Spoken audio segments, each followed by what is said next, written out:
მოგესალმებით. მასწავლებელთა პროფესიული გავითარების ეროვნული ცენტრი აგრძელებს ვებინარების ციკლს, რომელიც ეხება ბავშვის გავითარების კანონზომიერებებსა და სწავლისა და გავითარების თეორიებს. აღნიშნული ვებინარები ვფიქრობთ საინტერესო აღმოჩნდება სკოლამდელი დაწესებულებების პერსონალის, ადრეული ასაკის ბავშვებისა და სხვა ადრეული განათლების საკითხებით დაინტერესებული პირებისთვის. ვფიქრობთ, რომ აღნიშნული ვებინარები ხელში უწყობს ბავშვის გავითარების სტანდარტების უკეთ გააზრებას და ბავშვზე ორიენტირებული მიდგომის გაძლიერებას. ჩვენი დღევანდელი ვებინარის თემა გახლავთ ბავშვის სოციალურ-ემოციური გავითარების ხელშეწყობა. სოციალური და ემოციური გავითარება ადრეულ ასაკში ქმნის მყარ საფუძველს თვითცნობიერების ფორმირების, თანამშრომლობითი უნარების გავითარებისა და წარმატებული სწავლისათვის. აღნიშნული საკითხების ცოდნა ვფიქრობ აღზრდელებისთვის განსაკუთრებით მნიშვნელოვანია, ვინაიდან მათ აქვს შესაძლებლობა, რომ ჯგუფში შეუწყონ ხელი ბავშვებს საკუთარი ემოციების გააზრებაში, თანამშრომლობითი უნარების გავითარებაში და კონფლიქტების მშვიდობიანი მართვისთვის საჭირო უნარ-ჩვევების შესწავლაში. დღევანდელი ჩვენი ვებინარის სტუმარია ია აფთარაშვილი, ფსიქოლოგიის დოქტორი, ივანე ჯავახიშვილის სახელობის თბილისის სახელმწიფო უნივერსიტეტის ფსიქოლოგიისა და განათლების მეცნიერებათა ფაკულტეტის ასოცირებული პროფესორი. ქალბატონო ია, მოგესალმებით. მოგესალმებით, ნინო, მადლობა მოწვევისთვის. მადლობა თქვენ. და ქალბატონო ია, ეხლა რომ დავიწყოთ საუბარი იმაზე, თუ რატო არის განსაკუთრებით მნიშვნელოვანი ადრეული ასაკიდანვე ზრუნვა სოციალურ-ემოციური გავითარების ხელშეწყობაზე. კი ბატონო, ძალიან სწორად აღნიშნეთ, ქალბატონო ნინო, როდესაც ხაზი გაუსვით, რომ რეალურად ეს არის საფუძველი და ფუნდამენტი შემდგომში დასრული ფუნქციონირებისათვის, წარმატებული სწავლისთვის, თვითცნობიერებისათვის. მე მოკლედ შევეხები, ასე ვთქვათ, თავიდან აქცენტს გავაკეთებ ჰოლისტურ განვითარებაზე და რატომ? იმიტომ რომ როდესაც ჩვენ საუბრობთ ფსიქოსოციალურ განვითარებაზე, აქ ყოველთვის შემოდის ერთი ძალიან მნიშვნელოვანი ასპექტი, რომ განვითარების ეს რაკურსი არის ერთი რაკურსი ბავშვის ჰოლისტური განვითარების, ხო? ანუ რაც იმას ნიშნავს, რომ ბავშვი არის ერთი მთლიანობა, თავისი კოგნიტური, ფიზიკური, სოციალურ-ემოციური განვითარებით და ეს ყველაფერი და როდესაც საუბარია განვითარების კონკრეტულ ასპექტზე, ჩვენ დღეს რაზეც ვისაუბრებთ, ეს გულისხმობს რაკურსს მხოლოდ და მხოლოდ და არა ერთ დამოუკიდებელ ნაწილს ბავშვის განვითარებაში, ხო?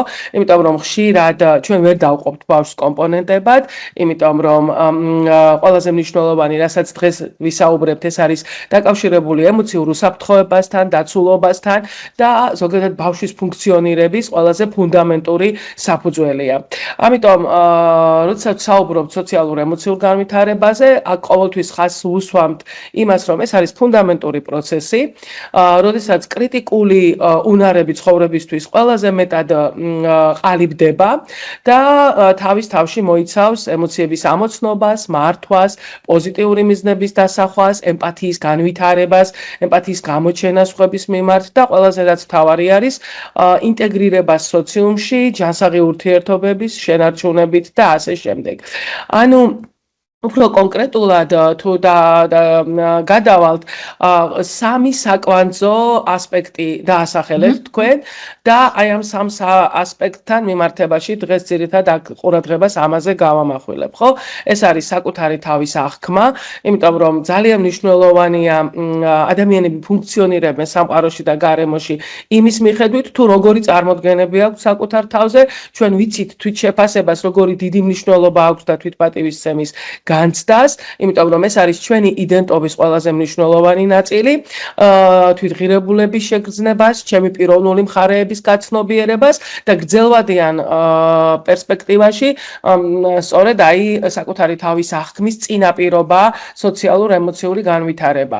იგივე ეხება ურთიერთობებს, მეგობრობის უნარი, თანამშრომლობის უნარი, კომუნიკაციის ხარისხი, ესეც გარკვეული თვალსაზრისით სწორედ აი ამ ბავშვობის პერიოდში ყალიბდება და რომ აღარაფერი ვთქვათ ემოციურ უსაფრთხოებასა და სტრესთან გამკლავების ადაპტაციურ უნარებზე. ეს არის ის სამი საკვანძო მიმართულება, რაზეც ცალსახად აისახება ბავშვების სოციალურ-ემოციური განვითარების ასპექტები და მაგალითად თუ ჩვენ ვნახავთ თანამედროვე მიდგომებს, დღესდღეობით ერთ-ერთი ყველაზე ძლევამოსილი ორგანიზაცია, რომელიც ამ მიმართულებით მუშაობს, გამოყოფს აი ამ 5 კომპეტენციას, როგორიც არის თვითცნობიერება, თვითკონტროლი, სოციალური ცნობიერება, ურთიერთობის უნარები და პასუხისმგებლიანი გადაწყვეტილებები. რაც გულისხმობს იმას, რომ ეს 5 საკვანძო ერთეული არის ჩვენი ყოველდღიური ცხოვრების განუყოფელი ნაწილი და ამავდროულად ყველაზე მნიშვნელოვანი რამ იმისათვის თუ როგორ ვიმოქმედებთ. უფრო კონკრეტულად აი მაგალითისთვის რომ გამოვიყვანოთ, მაგალითად თვითცნობიერება, ხო? ეს გულისხმობს საკუთარი ემოციების ამოცნობას, საკუთარი თავის შეცნობას და ყველაზე მნიშვნელოვანი კონკრეტული მაგალითებისთვის ბავშვი რა შეიძლება იყოს, ხო? მაგალითად, როდესაც ბავშვი აცნობიერებს, რომ გაბრაზებულია, რადგან მას სათამაშო წაართვეს. ან მაგალითად აცნობიერებს საკუთარ ემოციას, ხვდება, შეუძლია სახელი დაარქვას ამ ემოციას, ხო? თვითკონტროლი ყველაზე კარგად ვლინდება, გულისხმობს ემოციების რეგულირებას, თუმცა ეს კიდევ ვცდილობ გამარტივებული მაგალითებით ავხსნა, თუმცა შემდგომში უფრო დეტალურად შევეხები. დიახ, ეს გულისხმობს მაგალითად, როგორ გავუმკლავდე იმ ემოციას, რომელიც მე მაქვს. მაგალითად, შეიძლება გადავინაცვლო, მაგალითად, წამართვეს სათამაშო და ვარ ძალიან გაბრაზებული. რას ვაკეთებ ამ დროს? ჩემს ემოციებს როგორ ვარეგულირებ? შეიძლება გავიდე უფრო მშვიდ კუთხეში, გადავინაცვლო და მარტო გავუმკლავდე, ასე ვთქვათ, შეიძლება სუნთქვა, ღრმა სუნთქვა გამოვიყენო დამშვიდებისათვის. ეს ხშირად მე დღეს ვეცადე, რომ ასევე თქვენთვის გამეზიარებინა საერთაშორისო გამოცდილება, აი აპას აქვს ძალიან კარგი, ასე ვთქვათ, 20 ასეთი პრინციპი, რომლის მიხედვითაც სწორედ სოციალურ-ემოციური განვითარების მხარდაჭერას თანამედროვე გზამკვლევი მხარდაჭერას გულისხმობს, გზამკვლევის მაგალითია. და იქ ძალიან კარგად არის ზუსტად ეს გამოტანილი, რომ თვითკონტროლი, თვითცნობიერება, ყველაფერი ეს არის დასწავლადი, ეს არ არის ის, რომელიც შეიძლება ვერ ისწავლო, ხო? და სოციალური ცნობიერება, როცა მე ვაცნობიერებს ხვის მდგომარეობას, შევდივარ ხვის მდგომარეობაში და ვხვდები, რომ მაგალითად ჩემი მეგობარი ნინო მოწყენილია, იმიტომ რომ მისი დედა გაემგზავრა და აქ არ არის, ან მაგალითად რა ვიცი მოწყენილია, იმიტომ რომ რაღაცა თავისი საყვარელი წინდა დაკარგა ან რამე.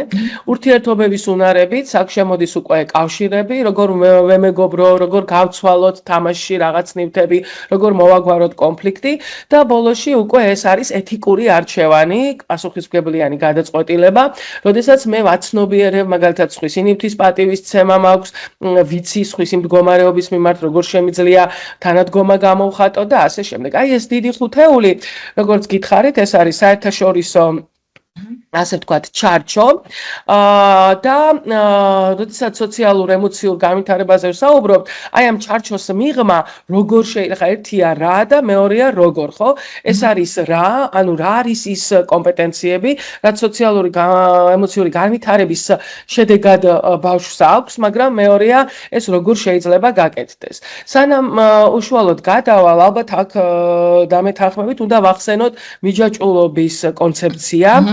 იმიტომ რომ აი ეს უსაფრთხოება ყველაზე მნიშვნელოვანია, ხო? რეალურად, როდესაც საუბრობთ მიჯაჭვულობაზე, პირველი რა მოდის, რომ როდესაც ბავშვი საბავშვო ბაღში მოყვავს, ყველაზე ხშირი გამოწვევა არის ხოლმე მისი დატოვება, ხო? რატომ? იმიტომ რომ მათ აქვთ სწორედ აი ეს მიჯაჭვულობა, უსაფრთხოების განცდა და ახალ გარემოში ეს განცდა როგორც წესი არ არის. მასწავლებელი და საბავშვო გარემო და ჯგუფის ოთახი თავისი მოცემულობით სწორედ აი ამ უსაფრთხოების ფუნდამენტი უნდა იყოს და აღმზრდელი გვინდა თუ არ გვინდა ხდება მეორადი მიჯაჭვულობის ფიგურა, ხო, ოჯახის გარეთ. და ძალიან დიდი მნიშვნელობა აქვს იმ უსაფრთხო საფუძველს, აი ბაზას ეძახიან ხშირად, იმიტომ რომ საიდანაც ბავშვი ოპერირებს. იმიტომ რომ ეს შეიძლება იყოს სიტუაცია, ურთიერთობა, სივრცე, ანუ რას გულისხმობთ, ხო? მაგალითად, როდესაც მე საბავშვობაში მოვედი, ჩემი მშობელი არის ჩემი ბაზა, სადაც თავს ყველაზე კარგად გრძნობ, მშვიდად ვარ, არ მეშინია არაფრის და მოულოდნელად აქედან მე მიწევს მისი დატოვება და არ ვიცი, ასე ვთქვათ, სად მოვდივარ. ამიტომ ძალიან მნიშვნელოვანია, რომ მე ამ შემთხვევაში გარკვეული შფოთვა მაქვს და იმის მიხედვით როგორი არის ეს სივრცე, სადაც მე მოვდივარ, ის შეიძლება გახდეს ან ჩემი საიმედო და საყრდენი მიჯაჭვულობის ასე ვთქვათ სივრცე. ჩვენ ვიცით, კი მოგეხსენებათ თქვენ, რომ მრავლობითი მიჯაჭვულობა ეს კარგად მუშაობს, თუ ის არის სანდო მიჯაჭვულობა. არ აქვს მნიშვნელობა რამდენი ადამიანი, რამდენი სივრცე გარემო იქნება ჩემი უსაფრთხოების საფუძველი. და როდესაც საუბრობთ აი ამ კარგად მუშაობაზე, აქ რეალურად ძალიან მნიშვნელოვანია სისტემურობა და მნიშვნელოვანია თანმიმდევრულობა, ხო? და ყველაზე მნიშვნელოვანი რაც არის კიდევ რომ როგორ შევქმნათ აი ეს საიმედოობის განცდა. ნუ პირველ რიგში ყოველთვის პოზიტიური გარემო და ამაზე კიდევ ქვემოთაც ვისაუბრებ და ბავშვის მოსმენა. ხო, აი ყველაზე ხშირი კითხვა რაც არის ხოლმე არის რომ ეხლა ყველამ ხო არის ეს განვითარების ფსიქოლოგია და როგორ აღზარდოთ მაშინ ბავშვები, ყველა ჩავეწეროთ კურსებზე. რეალურად კარგი აღზრდა არის ძალიან მარტივი ჩარჩო, ხო, რეალურად მოусმინოთ ბავშვებს და შეუქმნათ უსაფრთხოების განცდა. ხო, ეს მოსმენა არის სწორედ ყველაზე მნიშვნელოვანი ასპექტი. როდესაც ჩვენ ბავშვს ვუბრუნებთ მყისიერ უკავშირს, მუდმივად მასთან ვართ და რეალურად ამით მას უსაფრთხოების განცდა ექმნება. მეორე საკვანძო, სანამ გადავალ კონკრეტულად ემოციების რეგულაციასა და სხვა ასპექტებზე, მეორე საკვანძო ასპექტი მინდა ასევე გონების თეორიას შევეხო. ესეც არის ძალიან მნიშვნელოვანი ასპექტი, რომელიც ვფიქრობ, რომ აღზრდელმა მშობელმა უნდა იცოდეს და გაითვალისწინოს, ხო? რეალურად გონების თეორია ცოტა გვიან შემოდის ბავშვებთან დაახლოებით 3-5 წლის ასაკში და აქაც კულტურალური სხვაობაც არის, ხო? ვიცით, ეხლა მაგალითად რამდენიმე კვლევის საფუძველზე ვნახეთ, რომ კოლექტივისტურ კულტურებში ცოტა გვიან შემოდის, რაც არ უნდა, ასე ვთქვათ, უცნაურად მოგვეჩვენოს. სხვათა შორის, ქალბატონინო, თქვენ ალბათ გახსოვთ, ჩვენ კოლეგები ვართ და ჩვენს ერთ-ერთ მაგისტრანტს ჰქონდა ძალიან საინტერესო კვლევა გონების თეორიაზე, როდესაც იტალიური და ქართული რეალობა შევადარეთ ერთმანეთს. ნუ იტალიაში ჩატარდა იგივე კვლევა და საქართველოშიც. ეს კვლევა რაში მდგომარეობდა, რომ სწორედ აი ეს გონების თეორიის შეფასება იყო და იყო 5-6-7 წლიანი ბავშვები, წესით 5 წლის ასაკში უკვე ჩამოყალიბებული უნდა იყოს მკაფიოდ გონების თეორია, თუმცა აღმოჩნდა, რომ აი მაგალითად რაღაც პატარა ამბავი იყო, რომელიც ბავშვს მიეწოდებოდა და ის ამბავი უნდა მოეყოლა ისე თქვენთვის და ყველაზე მთავარი იყო, რას დაიჭერდა საკვანძო, ანუ იმ ისტორიას, იმ ყველაზე ვარს, ხო, რომელშიც იყო ტყუილზე სინამდვილეში დაფუძნებული, ხო, რაღაცა რატომ იბანენ კატები, რაღაც ესეთი მოთხრობა იყო, ხო, პირს ჭამის შემდეგ. და აღმოჩნდა, რომ აი ის რასაც მაგალითად იტალიელები უფრო ადრეულ ასაკში აკეთებდნენ, ჩვენები ცოტა გვიან. და ეს არ არის მარტო ჩვენი ქართული კულტურის, კოლექტივისტურ კულტურებს ახასიათებს. მოკლედ ეს დამოკიდებულია, რატო ვუსვამ ახლა ხას მე ამ კულტურულ ასპექტს, ხო? იმიტომ რომ აქ შემოდის მხარდაჭერის მექანიზმი, ხო, როგორი ტიპის მხარდაჭერაა, რამდენად ვაძლევთ თავისუფლებას ბავშვებს, რამდენად ჰიპერმზრუნველები და ზემზრუნველები ხომ არ ვართ.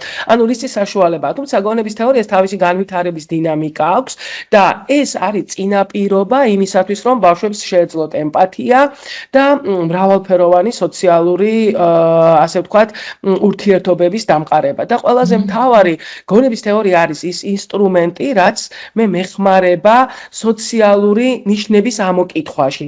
მაგალითად მივხვდე სახის გამომეტყველებას, სხეულის ენას, ინტონაციას და თუ გავყვებით აი ძალიან კარგი ასე ვთქვათ, ჩარჩო არსებობს, როდესაც ბავშვები ხვდებიან, ეს ეტაპობრივად არის და როდესაც დალაგებულია 1-დან 5-მდე, რეალურად ეს ნელ-ნელა შემოდის, ყველაფერი ერთდროულად არ იწყება. ხო, პირველი ძალიან მარტივად ხვდები, რომ შეიძლება მაგალითად სურვილები სხვადასხვა გქონდეს. მე შოკოლადი მინდოდეს, თქვენ ვაშლი გინდოდეთ და ასე შემდეგ. მე ნუ რწმენებსაც აცნობიერებს ბავშვი უკვე, რომ სინამდვილეში მაგალითად არასწორია ან არასწორი რა შეიძლება იყოს, ხო? არასწორი შეიძლება იყოს ის, რომ მაგალითად მე სხვანაირად მწამდეს, ავიღოთ მაგალითად სანტა-კლაუსის არსებობა, ხო? ვიღაც ბავშვი იცინის, რომ ამას გონია ეხლა რომ სანტა-კლაუსი კიდევ არსებობს, ვიღაცისთვის არსებობს. ეს დამოკიდებულია რწმენაზე. ასევე ცოდნაზეც ხელმისაწვდომობა. მე ბავშვი იმასაც აცნობიერებს, რომ ეს განსხვავებულობა იმით არის განპირობებული, რომ სხვადასხვა რამ ვიცით. მე არ ვიცი მაგალითად სიტყვაზე რადევს ამ ხუთში მე ვიცი და ამიტომ დამოკიდებულება ჩვენი სხვადასხვანაირი შეიძლება იყოს მოვლენების მიმართ. ასევე მცდარი რწმენების და დაფარული ემოციები ბოლოში ყველაზე უფრო ისეთი ამბივალენტური მოცემულობა შემოდის, როდესაც ბავშვი ხვდება, რომ შეიძლება სახის გამომეტყველებით მე არ გაჩვენებდე როგორ მეტკინა, ან როგორ მაწყენინე, მაგრამ სინამდვილეში რეალურად მე მეწყინა და მეტკინა. მოკლედ ეს ორი ასპექტი მიჯაჭვულობის თემა და გონების თეორია არის ეს წოდებული სამეცნიერო ფუნდამენტი, რომელიც ქმნის სოციალური ემოციური განვითარებისთვის ყველაზე მნიშვნელოვან ასპექტს. ხო, ეხლა რაც შეეხება თვითონ ამ ასაკში თვითონ თუ ფსიქოდინამიკოსებს შევხედავთ, რეალურად შემოდის ორი ძალიან მნიშვნელოვანი ასე ვთქვათ კრიზისი. ეხლა რატომ მინდოდა ამ საკითხსაც შევხებოდი? იმიტომ რომ რეალურად ყველაზე მთავარი კითხვა ხშირად არის ხოლმე ასეთი, რაც ჩვენ შემოგვდის, რომ თუ ემოციები, ყველა ემოცია ბავშვისთვის არის ხელმისაწვდომი? თუ ემოციებს ბავშვი ეტაპობრივად სწავლობს და მისი ასე ვთქვათ განვითარება ეტაპობრივად ხდება. თუ დავაკვირდებით, ავტონომია, სირცხვილის დანაშაულის გზნობა, ინიციატივა. თუ ამას კარგად დავაკვირდებით, ვნახავთ, რომ რეალურად ჯერ კიდევ იმ პერიოდში, როდესაც ბავშვები ძალიან პატარები არიან, მათ ცხოვრებაში შემოდის უკვე საკუთარი თავის შეცნობის ასე ვთქვათ ემოციები, ხო? მიუხედავად იმისა, რომ ბაზისური ემოციები თავიდანვე აქვთ ბავშვებს ძალიან მალევე, მაგრამ აი ეს მესთან დაკავშირებული ემოციები მაინც სწორედ იმ პერიოდშია, როდესაც საკუთარი თავის აღქმას იწყებენ როგორც დამოუკიდებლად და ჯერ კიდევ თუმცა დავფიქრდეთ, ჯერ კიდევ როგორც იგივეერიქსონი და სხვა ფსიქოდინამიკოსები იტყოდნენ, ჩვილობაშიც კი უკვე ხდება ემოციების გამოვლინება. ხო, მაგალითად, კარგად აქვს აქ წერილი, როდესაც ჩვილი ვარ, ჯერ ფაქტობრივად გარემოსთან მე შეხება არ გამაჩნია, ხო? და როდესაც გარემო არსებობს, რაღაცა არის, მაგრამ ის ჩემთვის ხო არ არსებობს და როდის ხდება, ხო, პირველი შეხება გარემოსთან, როდესაც მაგალითად მე მშია, ან რაღაცა ტიპის დახმარება მჭირდება და რა ხდება ამ დროს? აქ შემოდის კოგნიტური მიხვედრაც და ამავდროულად ემოციური საყრდენიც, ხო? იმიტომ რომ მე ვიწყებ ტირილს და თუ გარემო მომსმენია და მე მისმენს, მე ვიყალიბებ კოგნიტურ სქემას, რომ არსებობს რაღაც, რასაც შეგიძლია ენდო. და თუ გარემო არ არის მომსმენი, მაგალითად, ავიცი, განა იმიტომ რომ უბრალოდ ცუდი აღგზდელი მყავს, უბრალოდ იმიტომ რომ მისი წარმოდგენები ბავშვის განვითარებას, მაგალითად, ხომ არის ასეთი წარმოდგენები, რომ როდესაც ბავშვი ტირის ხელში არ უნდა იყვანო, ან მაგალითად, ბავშვი როდესაც აჭამოს ამ საათში და შეიძლება სხვა დროს აჭამო, ეხლა წარმოიდგინეთ, არ მიყვე მის საჭიროებებს, ხო? არ მიყვე მის საჭიროებებს, ხო? აი, ყველაზე საინტერესო ის არის, რომ ეხლა წარმოიდგინეთ ჩვილი, რომელსაც ჯერ არანაირი კოგნიტური არაფერი არ გააჩნია, სქემები წამყაროზე წარმოდგენა არ აქვს, მას ტკივა, ან მუცელი, ან ტირის და მოკლედ კაცშვილი მისი მომსმენი არ არის, ხო? ამ დროს გავიდა ის 3 საათი, როგორც იქნა მე ტირილისგან უკვე დავიღალე და დავიძინე და ამ დროს მოდის ვიღაც და მოჩრის პირში საწოვარას. ხო, ანუ რეალურად რა გამოდის, რომ მე ვსწავლობ, რომ არსებობს რაღაც, რაც თავისი წესები აქვს, ან დაეწევი, ან ვერ დაეწევი, ანუ რაც იმას ნიშნავს, რომ რეალურად მე იმედგაცრუებული ვრჩები, ხო, რეალურად და მეწყება შფოთვა, რის გამოც მე თუნდაც ფსიქოდინამიკოსები ამბობენ, რომ ყალიბდება ნდობა უნდობლობის. იგივე ხდება ავტონომიასთან მიმართებაში, ხო, როდესაც ანუ ავტონომია ბოდიში, ანუ შობლის ამგვარი ქცევა, ხო, რომელსაც რაღაც თავის შეხედულებები აქვს, თქვა ბავშვის აღზრდასთან დაკავშირებით, საბოლოოდ შეიძლება აისახოს როგორც ბავშვის, ასე ვთქვათ, ნდობის არსებობაზე სამყაროს მიმართ, ისე ალბათ მის სამუშაო მოდელზე, ხო? რომ ანუ ალბათ არავინაა ვინ საჭიროებებს დამიკმაყოფილებს. კი, არავის არ უნდა ენდო. შენ თავის ანაბარა უნდა იყოს და აქაც ორი რადიკალიზმი შემოდის.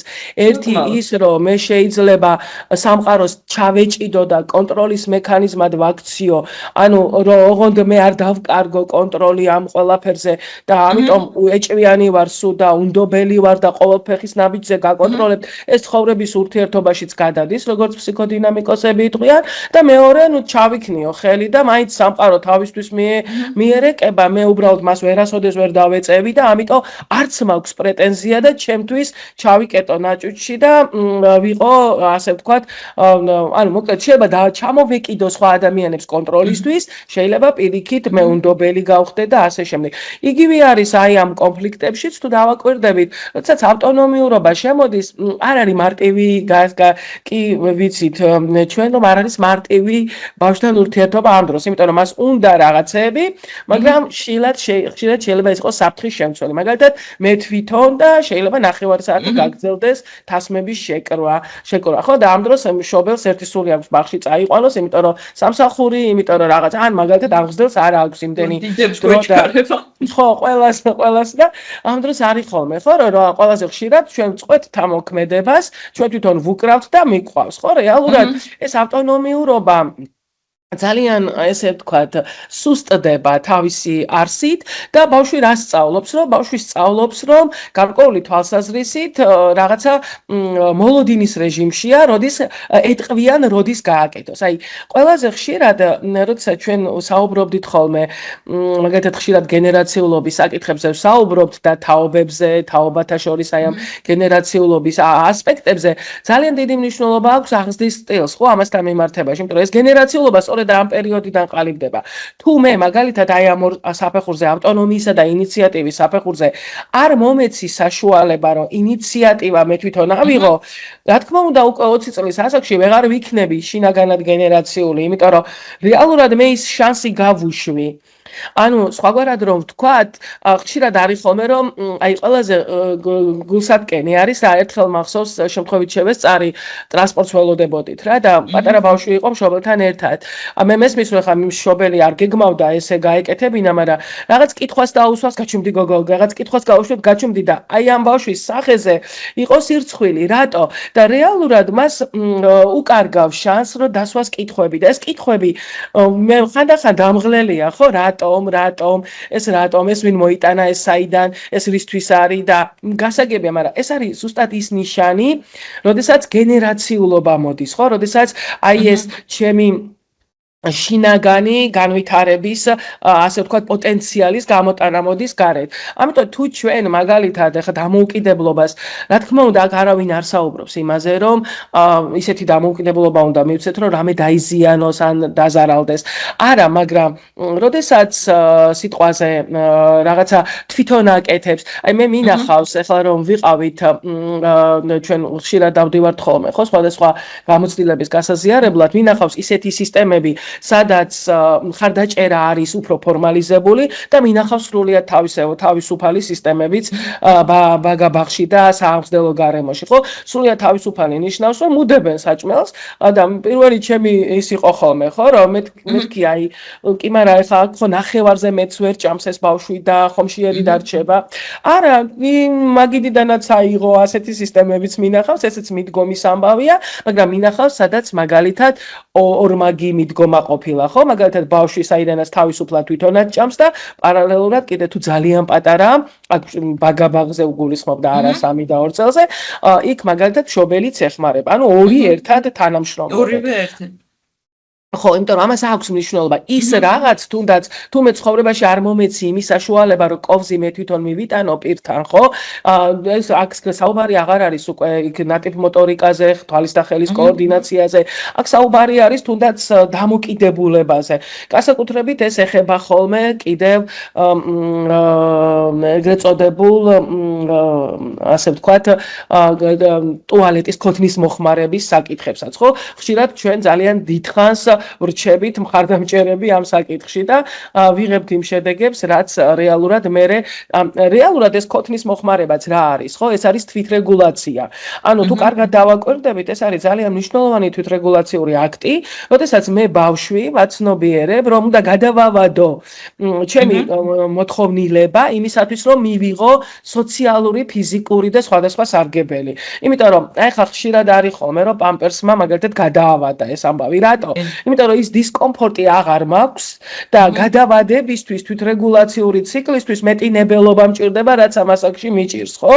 ამიტომ, როდესაც მე მაგალითად უსიამოვნო შეგრძნება მაქვს, მაგალითად ჩავისველე, როდესაც ამავდროულად ფრუსტრირებულ სახეს ვხედავ გარედან, მე უკვე ვაცნობიერებ, რომ იცი რა, მოდი ცოტა მოითმინე და შენ თუ გადაავადებ, შენ თვითონაც თავს კარგად იგრძნობ, იმიტომ რომ არ დაგეწვება. ანუ ეს თვითრეგულაცია, რომელიც რეალურად ყოველი ფეხის ნაბიჯზე შეიძლება შემხვდეს და მუშაობდეს, ხო? მოკლედ, ამიტომ ძალიან მნიშვნელოვანია იგივე ინიციატივაც, მაგალითად ყველაზე ხშირად ასევე რასაც მშობლები გვეუბნებიან ხოლმე, რომ ეს ფსიქოლოგები კი ფიქრობთ ასე, მაგრამ სინამდვილეში გაცილებით რთულია, არის მაგალითად აი ინიციატივა, რომ ბავშვს უნდა დღეს ჩაიცვას რაღაცა ისეთი, რომელიც შეუსაბამო არის ამინდის, ხო? მაგალითად სპაიდერმენის ფორმა და გარეთ თავს, ხო? ანუ და როგორ შეიძლება რომ ეს საკითხი მოვაგვაროთ? რა თქმა უნდა, ახლა ამის მენეჯმენტიც და მართვაც შესაძლებელია, როდესაც არჩევანის საშუალებას აძლევ რაღაცა რაოდენობიდან, ხო? რაღაცა შეთავაზებებიდან. ეს არნიშნავს, რომ ყოველთვის ის გვაკეთოთ, რაც არის. კარგით. რომ გავაგრძელო, როგორც ანუ შეთავაზებებზე რომ დავაზუსტოთ, ხო? ანუ თუ ცივა მას თავაზობთ მაგალითად ქურთუქს, ხო? ქურთუკებს და ან მაგალითად ქურთუქს და თავისი სპაიდერმენით შეიძლება შიგნიდან ჩაიცვას და გარედან ქურთუკი. თუმცა მქონია მე პირადად ისეთი შემთხვევა, რომ გარედან ჩამიწმევია სპაიდერმენი, იმიტომ რომ უნდოდა რომ ჩანდა, მაგრამ ესეც შეიძლება, ხო? რა დაგიცვიათ ის აუცილებელი, ასე ვთქვათ, ის აუცილებელი რა თქმა უნდა, ხო. რა თქმა უნდა, აქ ცოტა ყველაზე ხშირი არის რა, რომ ბავშვები ძალიან სწრაფად იღებენ და არა მხოლოდ ბავშვები ცნობის მოყარეები არიან და ეხლა სწავლობენ ცნობის მოყარეობის დაკმაყოფილების სტრატეგიებს, გზებს, საშუალებებს და ძალიან კარგად ხვდებიან რა შემთხვევაში როგორ შეუძლია ამის კარგი უნარი აქვთ, ხო? ანუ ის შაბლონური, აი რასაც ჩვენ ესე ვთქვათ, ვეძახით ხოლმე ფსიქოლოგები ხშირად ეს კრისტალიზებული ინტელექტით მოწოდებული სტრატეგიები მათ არა აქვთ, ხო? მათ ისინი ესე გარემოსთან ურთიერთობაში იწვრთნებიან. ამიტომ სწრაფად შეუძლია აუღოს, ალღო ასევე, როდის აი ხშირად რომ ამბობენ ხოლმე მშობელი დაჭერილი ვყავარ და რატომ? ეს განმტკიცების ამბავია ჩვენიდან მოდის, ხო? რეალურად, იმიტომ რომ თუ ჩვენ ვაძლევთ ამის საშუალებას, რომ ეს სტრატეგია გაუმტკიცდეს, რა თქმა უნდა, მას აქვს ეს სტრატეგია და მე იწყება უკვე იქ რთული ქცევა, რთული ქცევის მართვა, ანუ ბევრი ფაქტორია, როდესაც ჩვენ აი ზღვარზე ვამბობთ, ანუ სწორი მიდგომა არის ძალიან მარტივი. არსებობს მოცემულობა და ამ მოცემულობის ფარგლებში არჩევანის უფლება. ანუ მარტივად რომ ვთქვათ, ორგანიზებულ გარემოში თავისუფლება. ანუ ესე პირდაპირ თავისუფლების მიცემაზე საუბარი ნამდვილად არ არის ამ ასაკის კერა და ზოგადად არც დიახ.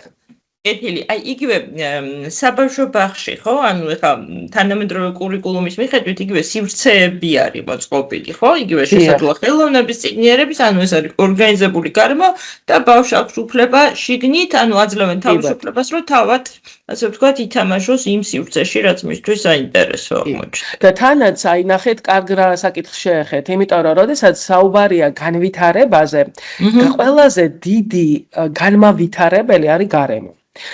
რა თქმა უნდა, მასწავლებელი არის ერთ-ერთი მთავარი ფაქტორი, მაგრამ ნახეთ, რა გარემოშიც მე ვარ, რაც არის ჩემი თვალსაწყიერი, ჩემი ცნობის მოყვარეობის გამომწვევი, ჩემი შემხებლობის, გამოცდილების ნაკადი დავარქვათ. იმის მიხედვით ვითარდები. აი ყველაზე ტიპური არის, ერთხელ მახსოვს ჩემი მეგობარი მეუბნებოდა, ახალგაზრდობაში, რომ აი ვერაფრით ვერ ისწავლა ჩემმა შვილმა ხოხვა, არა და ხოხვა ვიცი რომ აუცილებელია და რა გავაკეთო, რატომღაც და როდესაც მასთან სტუმრად მივედი, არ არის სახოხავის სივრცე. სად უნდა იხოხოს ბავშვმა ხელში ჭერით ეს ხოხვა ეს არის პროცესი, როდესაც ხდება როგორ გადაადგილდეს, საჭიროება არის ამის თუ ეს ყველაფერი იგივეა საბავშვო ბაღში ეს ცენტრები რატო არის გადამწყვეტი და მნიშვნელოვანი, ხო? იმიტომ რომ მე შემიქმნას მრავალფეროვანი გამოცდილება, რომ მე თუ ჩამკეტავ ძალიან ვიწრო გამოცდილებაში, ხო? ეხლა მაგალითად როდესაც პირობები არ არის ხო ბაღში ხშირად არის ხოლმე რომ წუწუნებენ საბავშვო ბაღის აღზრდელები რომ კი მაგრამ ეხლა ამ ყველაფერს რომ თხოვ მე ერთ ოთახში არ მაქვს ამის საშუალება ნებისმიერი რამ შეიძლება ამ შემთხვევაში აქციო გამოცდილების ნაკადად ეს შეიძლება იყოს პატარა ჯამი რომელშიც წყალს ჩაასხავთ და უბრალოდ ექსპერიმენტებს ჩაატარებთ თუ იქნება ეზო თუ ასე შემდეგ მოკლედ აი რაც არის იმის ფარგლებში მაქსიმალურად რაც უფრო მეტი სივრცე ექნება ბავშვს და რაც უფრო მეტი შესაძლებლობა და რომ მოხდეს გამოცდილების სხვადასხვა ნაკადში, მით უფრო ეფექტური არის ამაზე თანხმდებით, დიახ. კარგით, ეხლა ისევ რომ დაუბრუნდეთ ჩვენს ემოციებს, ყველაზე ხშირად, როგორც ვთქვით, ემოციები თავიდანვე არის, ეხლა რატომ მოვიყვანე ეს ამდენი მაგალითი, იმიტომ რომ ის ემოციები ძალიან მნიშვნელოვანია და თავიდანვე ბავშვის განუყოფელი ნაწილია. თუმცა, აი რა განსაკუთრებული ყურადღება საბავშვო ბაღის პერიოდში უნდა მიექცეს აი ამ ორ ასპექტს, ხო? შიშს და შფოთვას. რატომ ეხლა ეს ორი და რატო გამოვყავი? როგორც ზოგადად იგივე და ასე ვთქვათ, სხვა ნებისმიერი სიხარული აღტაცება, რა თქმა უნდა, ჩვეულებრივ მისი განუყოფელი ნაწილია, მაგრამ ეს ორი ხშირად ერთმანეთში ერევათ ხოლმე და როდის არის ძალიან მნიშვნელოვანი, რომ ამ ორს შორის განსხვავება დავიჭიროთ, ხო? მაგალითად, შიშს, როდესაც ვუწოდებთ, შიში ეს არის ჩვეულებრივი დაკავშირებული, ანუ საფრთხესთან დაკავშირებული ასპექტი, ხო? მაგალითად, მეშინია ძაღლის, მეშინია ხმაურის, მეშინია უცხო ადამიანის, მეშინია რაღაცა ასე ვთქვათ სიბნელის, ანუ აწმყოში არსებულ საფრთხეზე მიუთითებს და სრულიად სხვა მექანიზმია და გარკვეული თვალსაზრისით შიში ეს დაცვის მექანიზმია ბავშვისთვის და აი შფოთვა უკვე არის უფრო ბუნდოვანი, რაღაცა შინაგანი განზოგადებული, კონკრეტულად რა აწუხებს ვერ ხდება ბავშვი და არის ცოტა რთული გასამკლავებელი, ხო?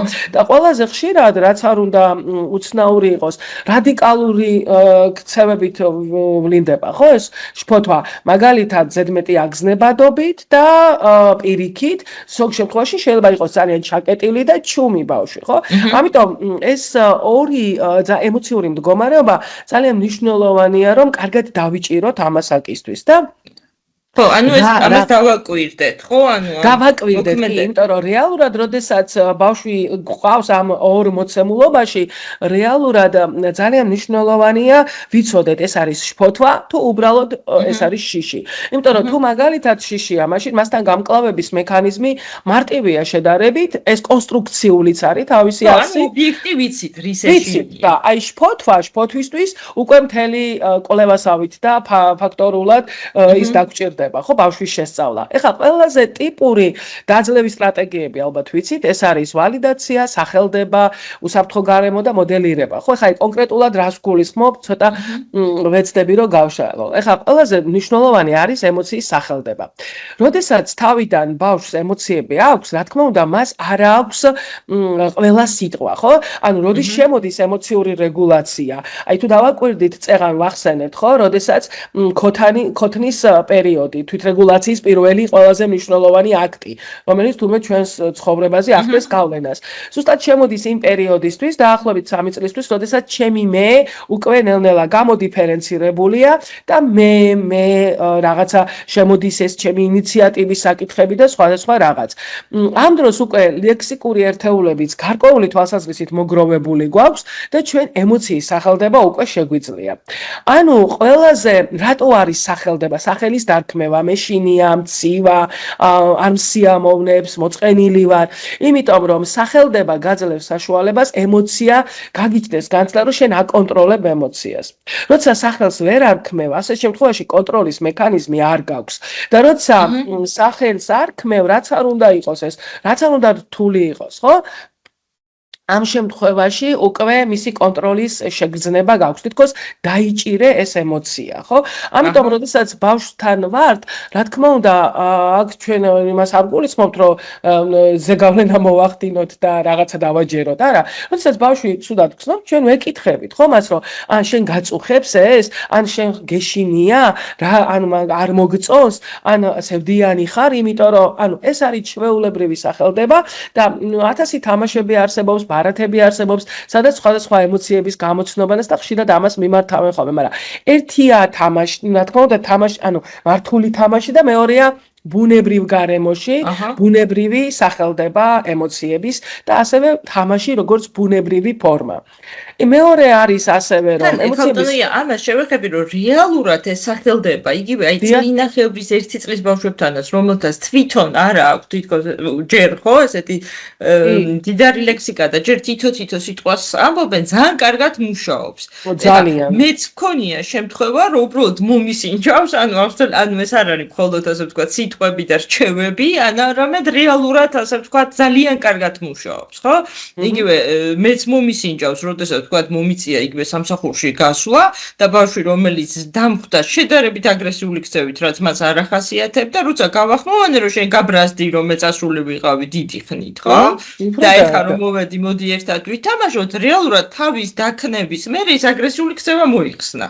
კი ბატონო, ზუსტად აი მაგით გავახმოვანე, რასაც იჯერ საკუთარი კომპეტენციებით, ასე ვთქვათ, ვერ იცავს. ეგ არის ყველაზე მნიშვნელოვანი. მით უმეტეს უფროს ბავშვებთან, რომლებიც უკვე დადიან საბავშვო ბაღში, ანუ ეს ასე ვთქვათ, სრულად კარგად მუშაობს. კი ბატონო, ნამდვილად, აი ძალიან კარგი მაგალითი მოიყვანეთ პრაქტიკიდან, ასე რომ ეგ არის, აკონტროლებს უკვე ბავშვი, უკვე სიტუაცია დაალაგდა, ყველაფერს თავის სახელი დაერქვა და უფრო გაცილებით ადვილია ქცევის მართვა.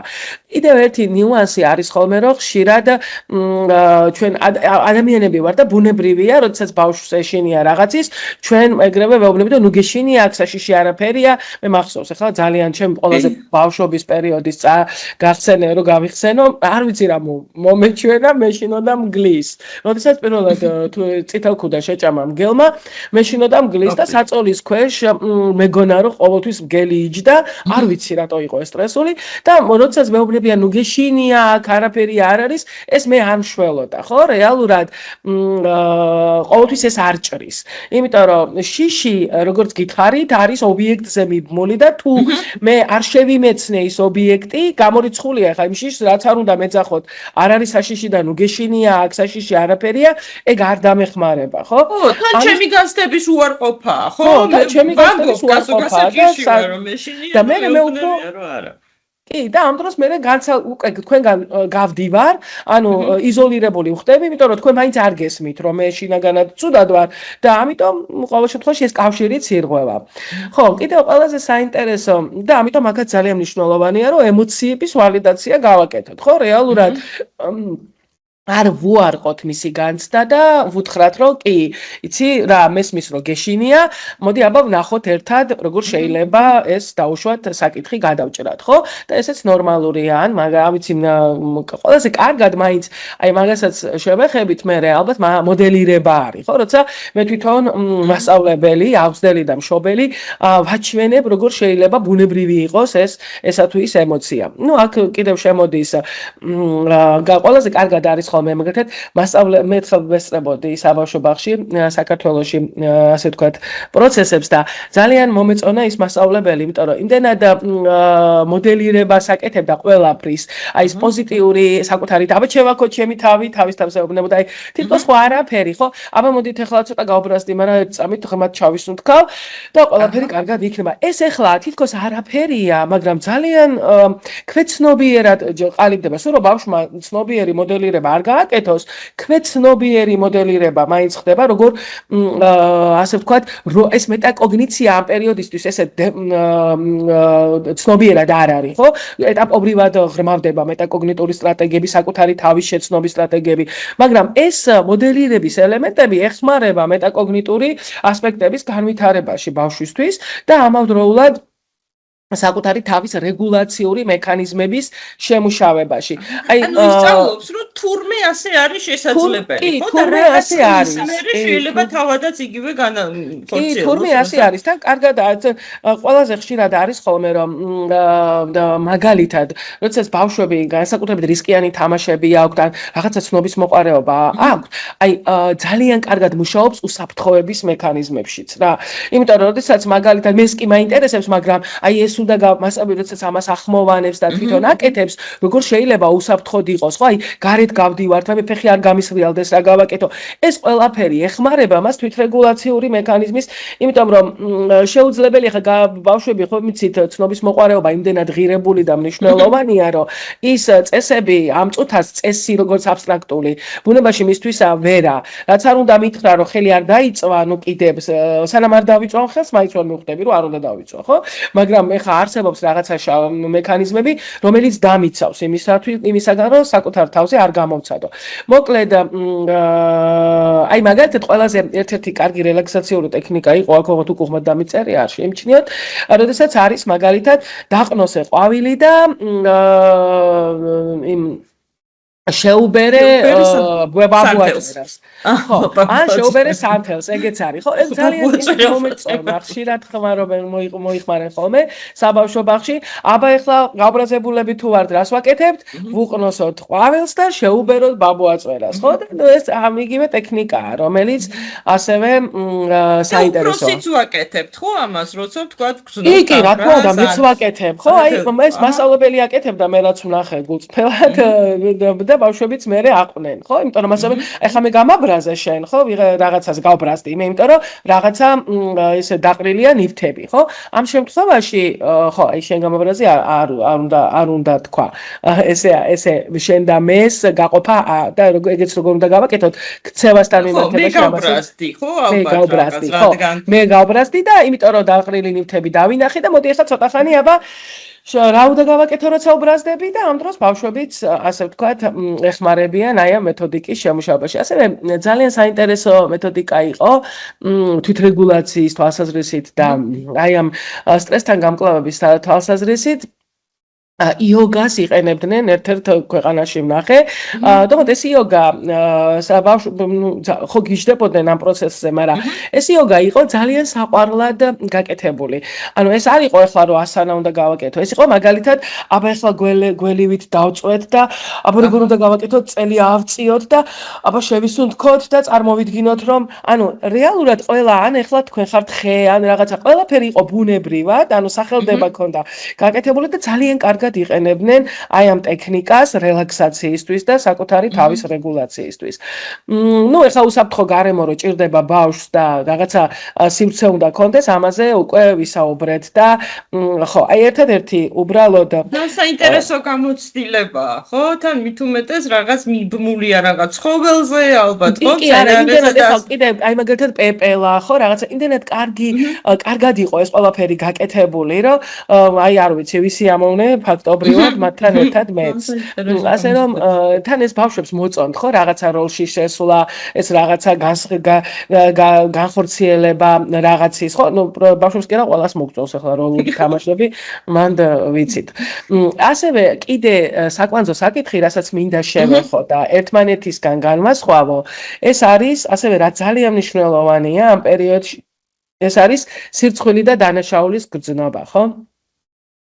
ყველაზე ხშირად, ნუ ჩვენ ხო ვიცით ამაზე, რომ განვითარების ფსიქოლოგების ნაწილი მიიჩნევდა, რომ ეს ფაქტობრივად ერთი გენეზისიდან არის, მაგრამ დღეს თანამედროვე განვითარების ფსიქოლოგია ცოტა სხვადასხვანაირად უყურებს და რატომ? მაგალითად, დანაშაულის გრძნობა კონსტრუქციულად მიიჩნევა და რატომ? მაშინ როცა სირცხვილი უფრო დესტრუქციული ბუნებისად მიიჩნევა და რატომ ამასაც შევეხები. ხო, რეალურად როცა დანაშაულის გრძნობა მაქვს, რას ვაცნობიერებ? ხო, მე ვაცნობიერებ, რომ რაღაც ქცევა გავაკეთე ისეთი რაც არასწორია, ხო? დანაშაული სიტყვა რას? დანაშაული ჩავიდინე. ანუ რაღაც ჩავიდინე, ხო? ჩავიდინე ნიშნავს ქცევას. ამიტომ ეს ახლა ჩვენთვის თითქოს ლინგვისტური რაღაცებია, მაგრამ ბავშვისთვის ეს ბუნებრივი შეგრძნებაა. რომ მაგალითად მე ვაწყენინე მეგობარს, ან მაგალითად შევჭამე სხვისი კამფეტი, ხო, რომელიც არ უნდა ამეღო და ასე შემდეგ. რეალურად ეს გარკვეული თვალსაზრისით ითვლება რომ კონსტრუქციულია, იმიტომ რომ კარგად შეუძლია მასწავლებლს გამოიყენოს, რომ ბავშვმა საკუთარი ქცევა შეაფასოს, გაემიჯნოს ქცევას, მოინანიოს ბჭყალებში შეცდომა, გამოასწოროს ვითარება, ისწავლოს პასუხისმგებლობა. ანუ მე გავაფუჭე მეგობრის სათამაშო, მოდი აბა როგორ გამოვასწოროთ. ხო, მე მახსოვს, ჩემი შვილი პატარა იყო და საბავშვო ბაღში კამფეტები დაურიგეს ყველას. რა და მე მასწავლებელმა მომწერა რომ შემაშულმა მოპარა ეს კამფეტი მეგობა, როცა გავიდნენ ყველანი, ამან ამოიღო ის კამფეტები და შეჭამა.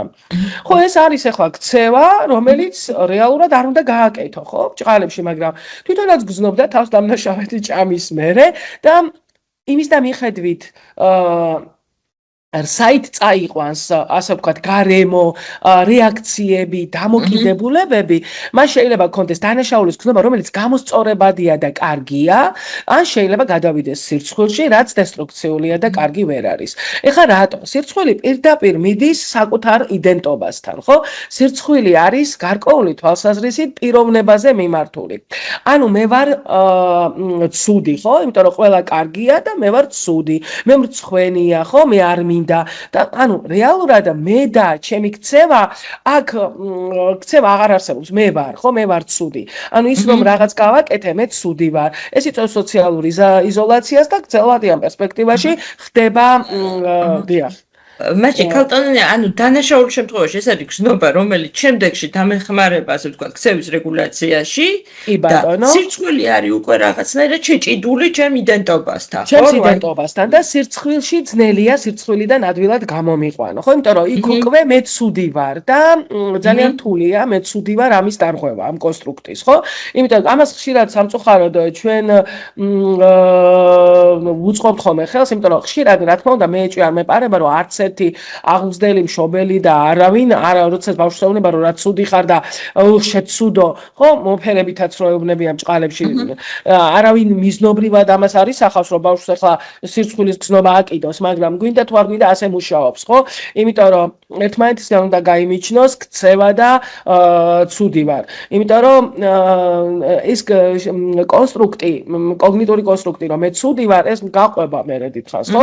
და მერე არის სწორედ აგრესიული ქცევა, იმიტომ რომ ეს თავდაცვის მექანიზმია, მერე არის დესტრუქციული ქცევები, რომ თუ ცუდი ვარ, მაშინ ბოლომდე ცუდი ვიქნები და გაგიფუჭებ რაღაცას, და ამ მოლოდინის გასამართლებლად მიმართავენ, ხო, მერე უკვე დესტრუქციულ ქცევას. დიახ, იმიტომ რომ ადამიანი ბუნებით კონსისტენტურია, ხო, რაღაცა უნდა სამაგრი ჭირდება და ეს სამაგრი შეიძლება იყოს სიტყვაზე კონსტრუქციული და შეიძლება იყოს დესტრუქციული, ხო?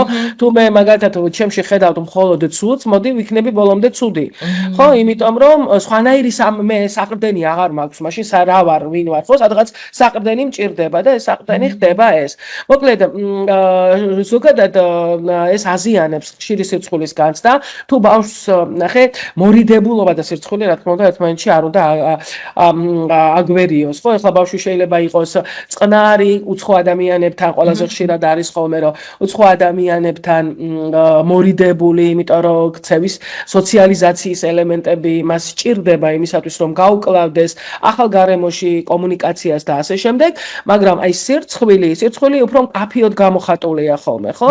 რომ ხშირ შემთხვევაში აი ეს მალევე მოყვება თავდაცვის მექანიზმები და ადვილი ამოსაცნობია, როდესაც ბავშვი მაგალითად რა ვიცი, იწყებს დესტრუქციულ ქცევას, იწყებს აგრესიულ ქცევას კონკრეტული რაღაცა ფაქტის მერე, ხო? ეს ძალიან მკაფიოდ დასანახია აღმზრდელისთვისაც და მშობლისთვისაც, რომ რეალურად აქ საუბარი არის სირცხვილზე. ხო, ამიტომ ესეც ვფიქრობ, რომ ძალიან მნიშვნელოვანი ასპექტია, რაც ჩვენ როდესაც აღზრდის პროცესში უნდა ვიცოდეთ. ნუ ეხლა რას უკავშირი ამძაფრებს, ხო, ამას? დიახ, პროცესიდან წამოსული უკავშირი. კი ბატონო, აი ზუსტად მანდ მივედით ახლა როგორ შეიძლება ემოციების რეგულაცია. ზუსტად ეს არის, რომ მაგალითად შენ ცუდი ბიჭი ხარ, ან ცუდი გოგო ხარ, ან შეცუდო, მე ხშირად მომისმენია ხოლმე რომ ჩემი დამანგრეველი ბიჭი, ანუ ხშირად ჩვენ დაუნებურად ხო ადამიანები ვართ და ისეთ რაღაცებს ვაკეთებთ, რაც შეიძლება ხელშემშლელი იყოს ბავშვის თუნდაც ადაპტაციური მექანიზმის განვითარებისთვის, ხო? იმიტომ რომ რომ რეალურად ეს გრძელვადიანია. მაგრამ შეიძლება ძალიან მკაფიოდ გავემიჯნოთ აი ამ საქციელს და ვთქვათ, რომ არ გამოვიდა ეს არასწორი საქციელია, ასე არ უნდა გვექნა, სხვის ინიუთის გაფუჭება მტკივნეული თემაა, ნახე როგორ ეთკინა მას გული და შენ აი ბრალდება რომ შენ როგორ გაუტეხე, როგორ გაუფუჭე, აი შენ მიმართვა გადმოდის პიროვნებაზე.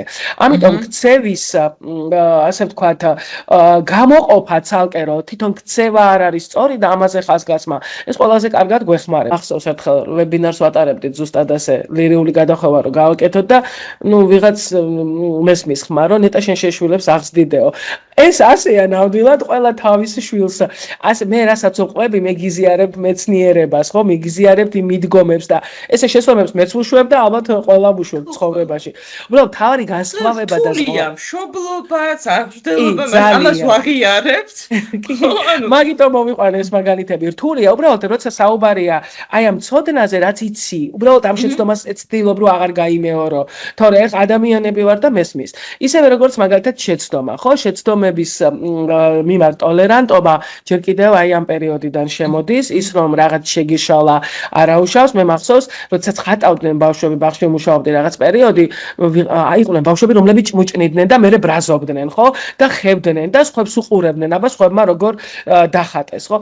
ეს შეჯიბრებითობა, ეს ის პერიოდია, როცა შეჯიბრებითობა არ არის რეკომენდებული, ხო? იმიტომ რომ ამ დროს საკუთარი თავის შეცნობას ვიწყებ და საკუთარი წარმოგიდგენთ პრიორიტეტი რა არის ხო რომ მე აღმოვაჩინო ჩემს თავში სხვადასხვა უნარები და როგორ უნდა აღმოვაჩინო ცდის და შეცდომის მეთოდი ერთ-ერთი ყველაზე მნიშვნელოვანი ევრისტიკული გზა არის ხო სამყაროს შეცნობის ამიტომ ბუნებრივია რომ ეს უნდა იყოს წახალისებული ის რომ მაგალითად ამას ყველაზე კარგად მასწავლებელი აკეთებს ხოლმე ვაიმე შემეშალა არავშოს მოდი აბა კიდე ერთხელ ვწდი აი ნახე ამ შეცდომა მასწავლა ის რომ ეს არ უნდა გავაკეთო ეს ყველაფერი გახმოვანება და აი ასეთი მასწავლებლის გულღიაობა და მოდელირება ყველაზე კარგად მუშაობს ბავშვებთან, ხო და აი როცა შეცდომა წახალისებულია როგორც რესურსი და უშუალოდ ახალი ქცევის და მცდელობა არის მთავარი და არა იდეალი, ხო?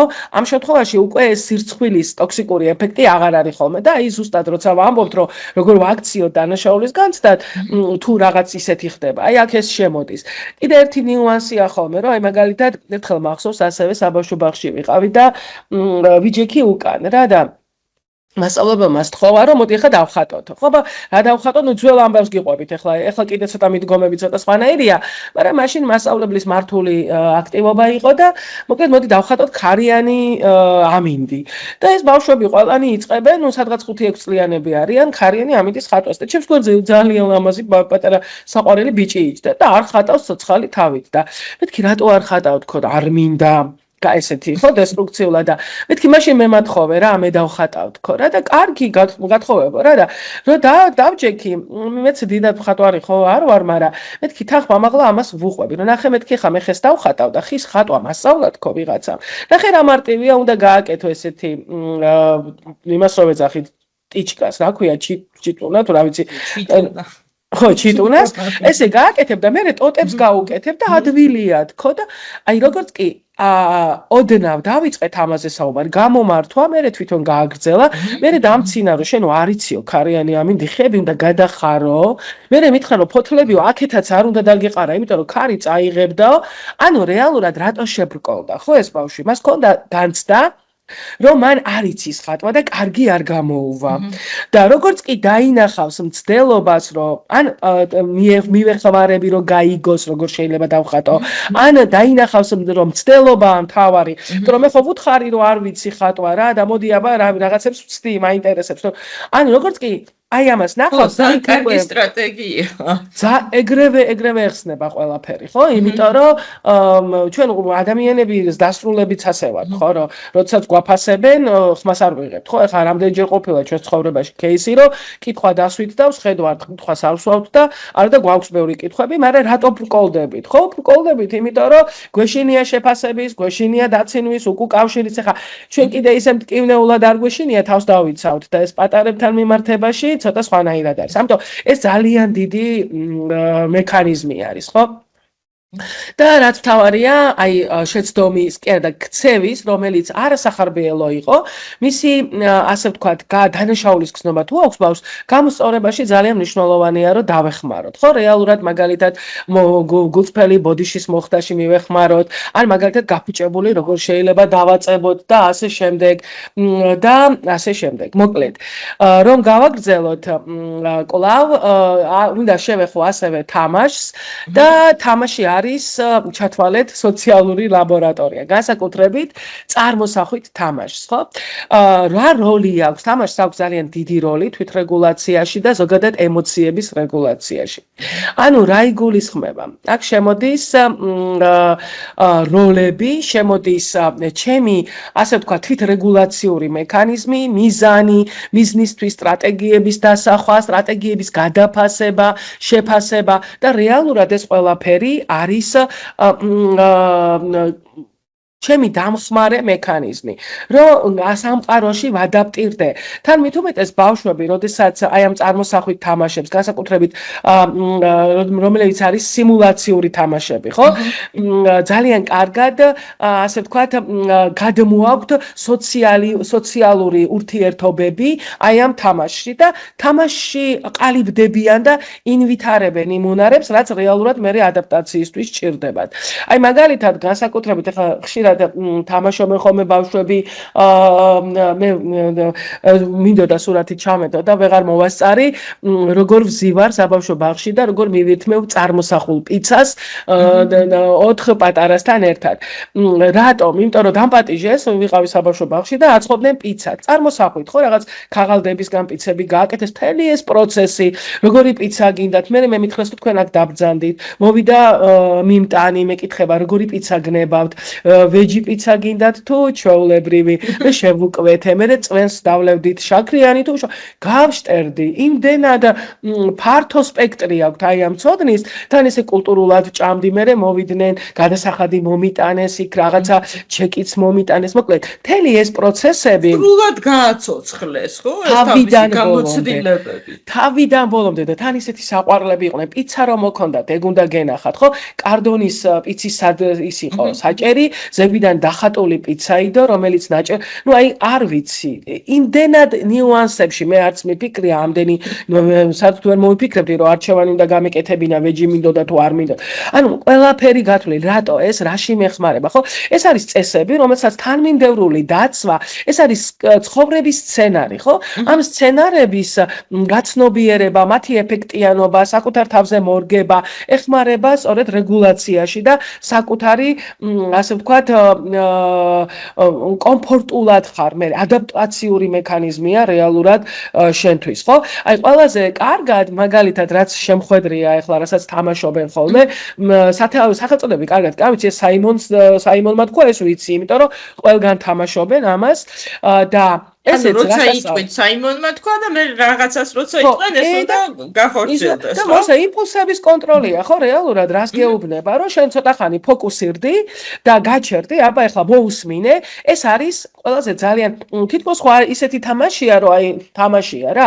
სინამდვილეში თითოეული ეს თამაში აქ ეხლა ნიმუშები მოვიყვანე, თორე ყოველდღიურ ცხოვრებაში თამაშების მთელი კასკადია. ბავშვის სამოქმედო ქცევა არის თამაში.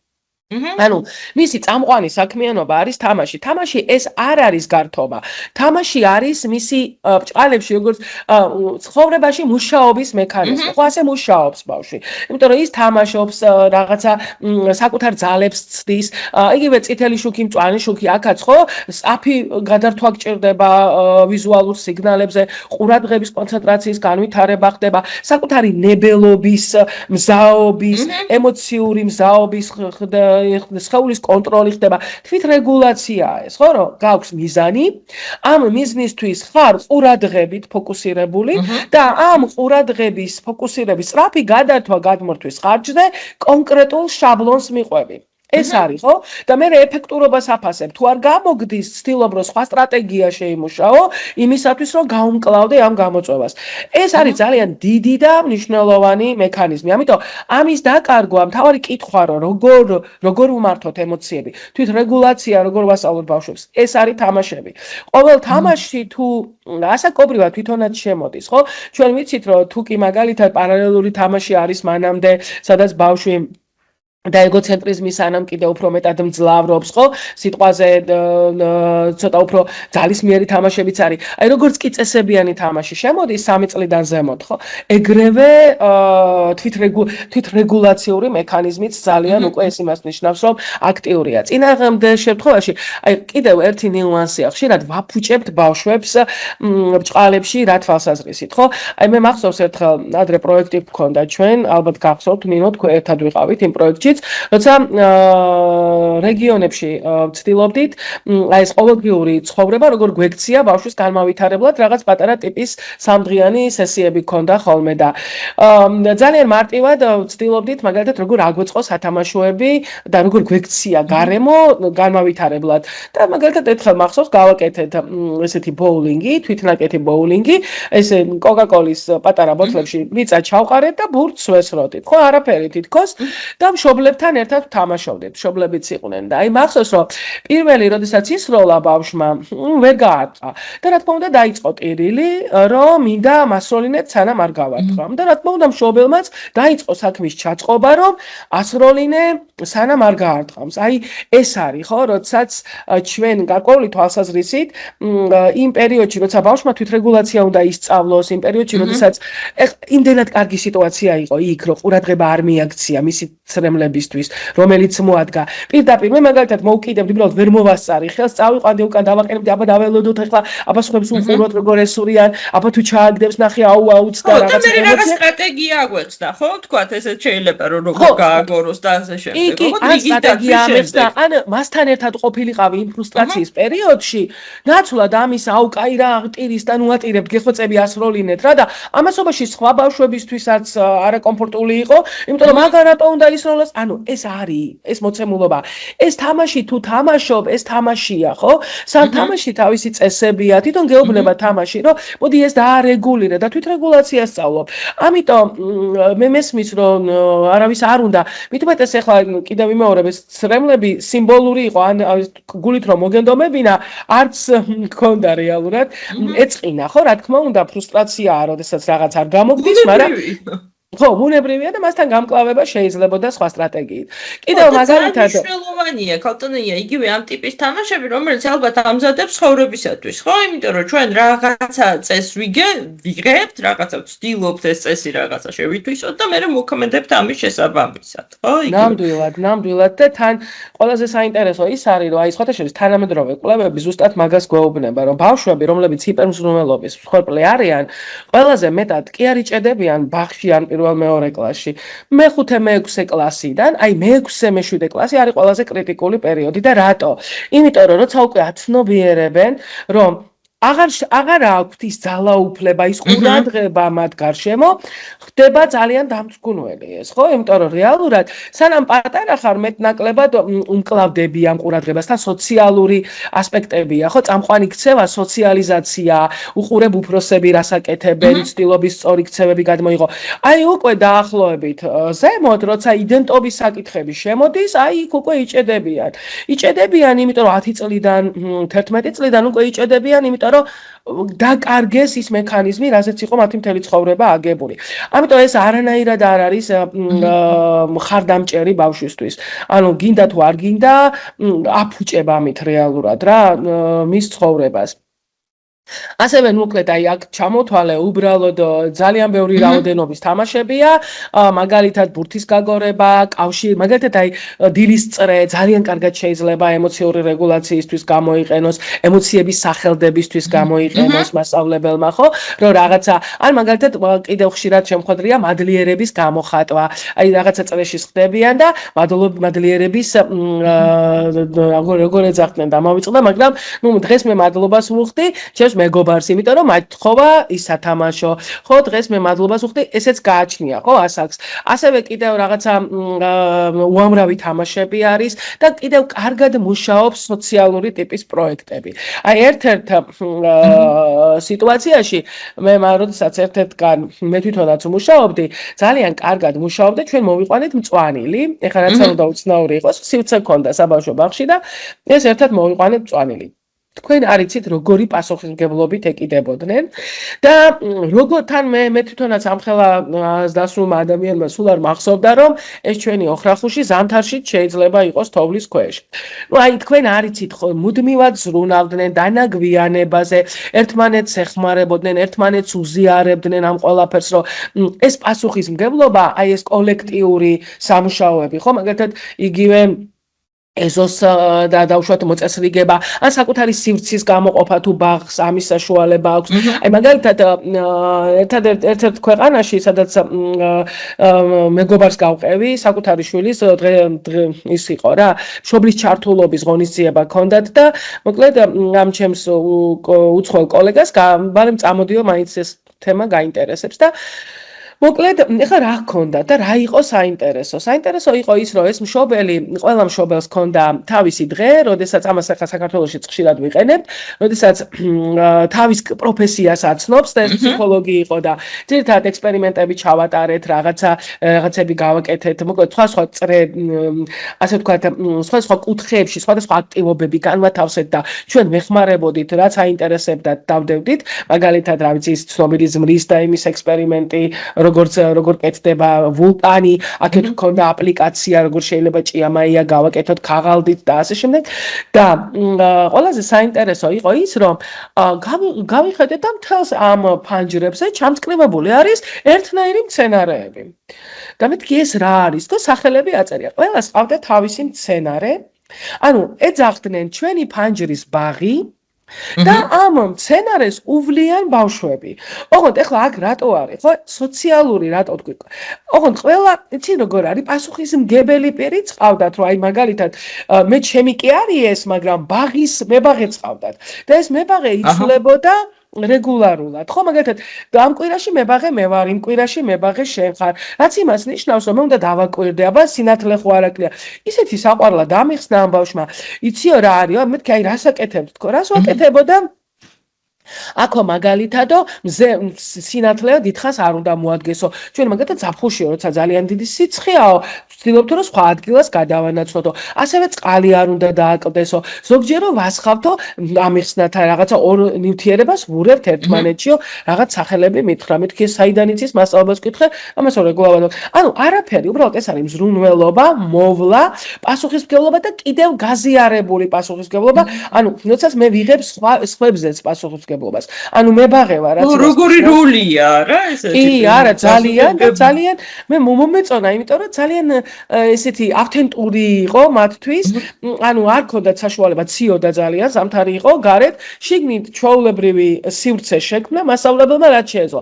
ამაზე კარგი სივრცეების გაკეთებაც შეუძლია მასწავლებელს, ფანტაზიაზე არის ეს და საკუთარ გამოცდილებაზე და მონდომებაზე, ხო? ასევე მაგალითად ემოციების თამაშები ხშირად შეგვხვედრია, კიდევ მაგალითად დობის ვარჯიშებს, ხო? თვალებს რო უხევთ და მეორემ რო უნდა გატაროს. ესეც ძალიან დიდი არის, ხო? ეს არის ემოციური ემპათიურობა, გონების თეორიის განვითარება. თუ გვინდა, აი ძალიან კარგად შველის ემოციების აი ეს თამაშები. ასევე წიგნის კითხვა დიალოგურ რეჟიმში, ხო ვიცით ახლა, ხო, რომ განსაკუთრებით თუ მაგალითად რას იგრძნობდა, ანუ გაბრაზებული იქნებოდა, რატო იქნებოდა გაბრაზებული. განსაკუთრებით ემოციებზე ხაზგასმა ძალიან მნიშვნელოვანია. როლური თამაშები, ეს ყველაფერი ფაქტობრივად რაც ისედაც გვაქვს, ძალიან ყოველთვის უბრალოდ უნდა ვაცნობიერებდეთ, რომ თუ ამას კარგი ინსტრუმენტად და თუ არ გავაფუჭებთ ჩვენი აკრძალვებით ან რაღაცა შაბლონების დადებით, ისედაც მუშაობს ბავშვის თვითრეგულაციის განვითარებაზე. პრინციპში ასევე როგორც შეგპირდით, რაღაც მინდოდა გამეზიარებინა. აპა ეს არის ვიცით ქალბატონინო რომ ფსიქოლოგთა ასოციაცია, რომელიც ამერიკის ფსიქოლოგთა ასოციაცია, რომელიც ძალიან დიდი ორგანიზაციაა და რომელიც ცდილობს თავი მოუყაროს მთელი მსოფლიოს გამოცდილებას და რატო გავუსვი ხაზი რა შუაშია ახლა აპა განვითარებასთან ხო უბრალოდ ხაზი გავუსვი იმიტომ რომ ის პრინციპები რაც განაახლა და 20 პრინციპი გამოყო ეს პრინციპები ფაქტობრივად იმ გამოწვევებს პასუხობს რა გამოწვევებიც მთელ მსოფლიოში არის და არა მარტო ჩვენთან აი მაგალითად ის რომ სოციალური კონტექსტი აუცილებელია, ბაღი, ოჯახი და საზოგადოება. ეს სამი თუ თანამშრომლობაში არ არის, ჩვენთან მაგალითად ოჯახი და ბაღი შეიძლება კარგად თანამშრომლობდეს, მაგრამ ხშირად თემი საზოგადოება გვეკარგება. მაგალითად იგივე ექიმთან ვიზიტი, უბნის ექიმთან ვიზიტი, რატო არა? მაგალითად თუ ჩვენთან ახლოს სახანძროა, ჩემთან სადაც მე ვცხოვრობ, სახანძროში ვიზიტი. ანუ ეს საზოგადოებრივი თემის, ასე ვთქვათ, ფაქტორები ძალიან მნიშვნელოვანია. ან მაგალითად თემის ადამიანებთან გვერდზე ერთ იმაში იყო მაგალითად მაცხოვრებლებთან ჰქონდათ რაღაცა საბავშვო ბაღის გარშემო ხო არიან მაცხოვრებლები იმათთან ჰქონდათ რაღაცა გარკვეული გარიგებები და შეთანხმებები და თანამშრომლობდნენ ძალიან საყვარ აი ერთადერთი რაც ხაზი გაუსვა ეს არის რომ აღზრდა აუცილებლად მოიცავს საზოგადოებას ბაღს და ოჯახს რაც ნიშნავს რომ ეს სამი უნდა თანამშრომლობდეს ასევე დიალოგი გასაგებია ურთიერთობები და კომუნიკაცია მნიშვნელოვანია იმიტომ რომ კომუნიკაციის გარეშე და დიალოგის გარეშე აღზრდა არ ხდება და რაც მთავარია კიდევ სტრესული გარემო არ უნდა იყოს. ბავშვი თუ შფოთავს, როგორც წეგან ვახსენე, სწავლის მექანიზმი იბლოკება. სამწუხაროდ, ამაზე მთელი უამრავი კვლევა არსებობს, როდესაც ჩვენ ვერ ვსწავლობთ სტრესულ გარემოში. იმიტომ რომ თავდაცვაზე ვართ გადასული და სანამ თავდაცვაზე ხარ, შენი უნარების განვითარება ფერხდება. მით უმეტეს ბავშვობის პერიოდში.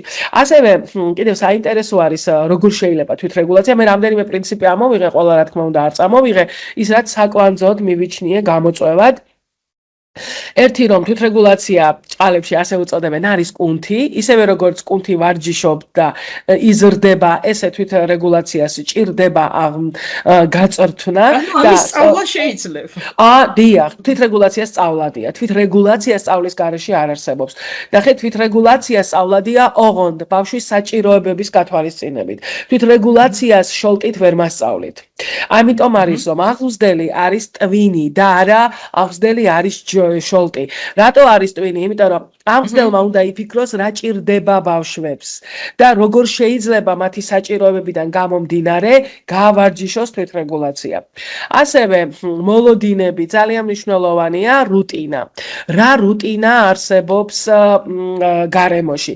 თამაში სწავლის ინსტრუმენტია, მაგრამ წეღა როგორც ვახსენეთ, არსებობს გარკვეული რუტინული ქცევები, რომელიც აი ეს თანმიმდევრულობას უქმნის ბავშვს და მოლოდინი რას ელოდება თქვენგან თქვენ рас ელოდებით მისგან მას უყალიბდება და პატარა ბავშვებსაც უზრუნველყოფს ხო იგივე ბაღის მიმართ ნამდვილად და უფრო მეტი ნდობა არის ხო იმიტომ რომ რეალურად ოღონდ ეს მოლოდინები ქცევით ხდება რა პატარა ბავშვებთან ეს არ არის რომ მე ჩემი ლამაზი გოგო ხო აი არ შველის ეს ბავშვებთან კიდევ დასულ ადამიანებთან არ შველის მაგრამ თუ შენ მეტყვი რომ სიტყვაზე ძალიან მარტივი წესი რო ავიღოთ რომ ნახე რა ლამაზად დაგივარცხნიათ მე უკვე ჩემია რა იმიტომ რომ მე შემე ხო ამიტომ ესე აბსტრაქტული საკითხები ვერა ამიტომ ეს მიმდევრულობა რუტინა მაგალითად დილის წრე ხო რომელიც უნდა იყოს უსაფრთხოების გარანტი და რომელიც არ უნდა იყოს